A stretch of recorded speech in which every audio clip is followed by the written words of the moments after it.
gonna take a wild guess and you guys think I'm crazy. But really hear me out, because I think this theory has some canonicity behind it, which is insane to me, the one who came up with the theory. Here's the thing. Sans and Papyrus are estimated to have a 6-year age gap, roughly, with Sans being 22 and Papyrus 16. Right? Safe to say, that's pretty normal for families. In fact, I have a sister who's 7 years older myself.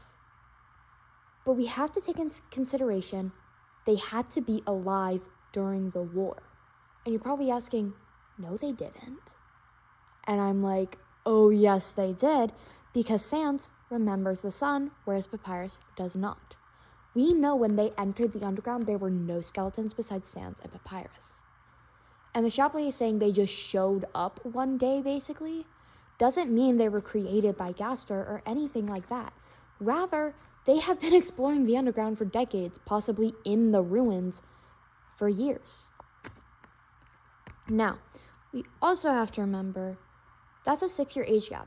For Sans not to be drafted into that war and still be alive, with Papyrus alive as well, he would have to be 6. At the least. At the oldest, he would be 12. That's still Papyrus at 6 and him at 12. Sans will remember the sun and the war, while Papyrus will have very faint memories, such as race cars, or books, or his love of pasta, which clearly is not something very prominent in the underground, as only Papyrus really mentions it, and we can't get it anywhere besides Papyrus. So it's safe to say that at the oldest, Sans would be 12 and Papyrus would be 6. This is very risky as well.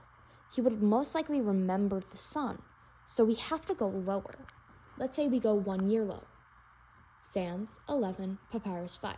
No, something as prominent as the sun being seen every single day would still have a hold over his memory. So we have to find an age where he'd remember various things like race cars, but not the sun. So let's put him at 3. Why do I say 3? I remember things from when I was 3. Obviously, I remember sun. I see it every single day. But in this case, Papyrus was sealed off into the underground after only 3 years. One of those years is the only time he's retained his memories. That also means he most likely won't remember his parents. That is a very important detail in this theory. Now, Sans and Papyrus, I don't think share similar parents. I don't think they're related at all because of their sprites alone. Papyrus has an oval eye shape while Sans has a round eye shape. Papyrus, a more defined and pointy skull, while Sans has a round skull. Papyrus is skinnier and bony-like, while Sans is on the bigger side. Short, tall. The list goes on and on. They just aren't physically similar. Does that mean they're not brothers? No, not at all. But when you can take into consideration the likelihood of Sans and Papyrus being brothers, it's very, very small. We know skeletons were most likely put off as the first in the war because there are hardly any of them left. And by hardly, I mean 2. And that's it.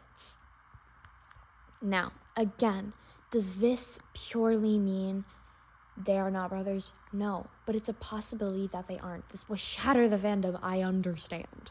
It shattered my heart and my brain racking over it. But the point is we have to take this into consideration. Because if they aren't, that's a huge wrench in the lore.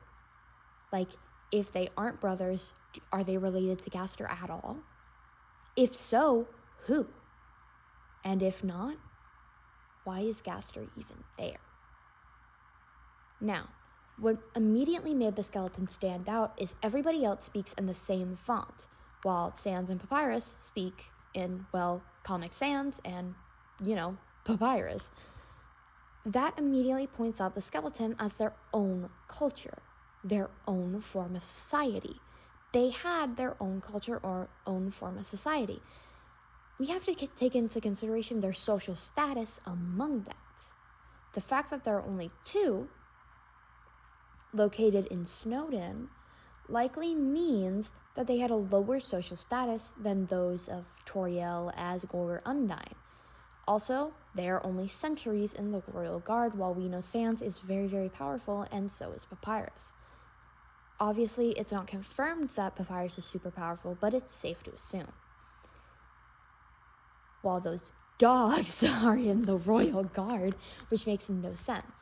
And that brings up another thing. There are so many dogs in the underground, so it's safe to say their social status was relatively higher to not be drafted, while Sans and Papyrus would likely have to be lower. This would also mean Sans and Papyrus's mothers and fathers would most likely have to die off very early on in the war. Now, I don't think when they say brother, like Sans my brother, Papyrus my bro, I think they're referring to each other as friends or as very, very close friends. I think Sans, I think Papyrus's very first memories are obviously race cars and Sans. This would put it in a point where Sans would remember losing his parents, losing any brothers, sisters, while Papyrus wouldn't at all. So in Papyrus's mind, Sans is his brother. Always has been, always will be. But from Sans' perspective, Papyrus is the closest thing he'll ever have to family, which is why he's so protective over him.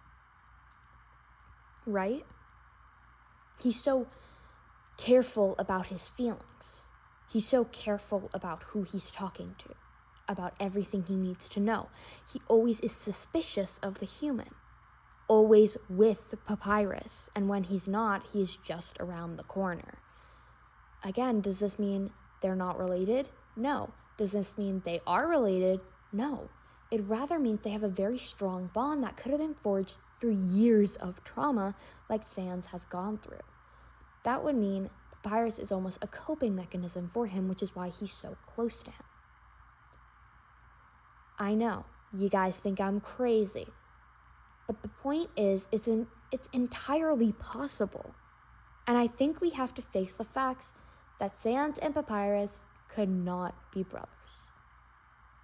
Thank you for your time. Leave your comments down below of what you think of this theory. And please don't send any hate, because this is just observance I've made throughout years of playing the game. Have a wonderful day, and never forget, Swish loves you.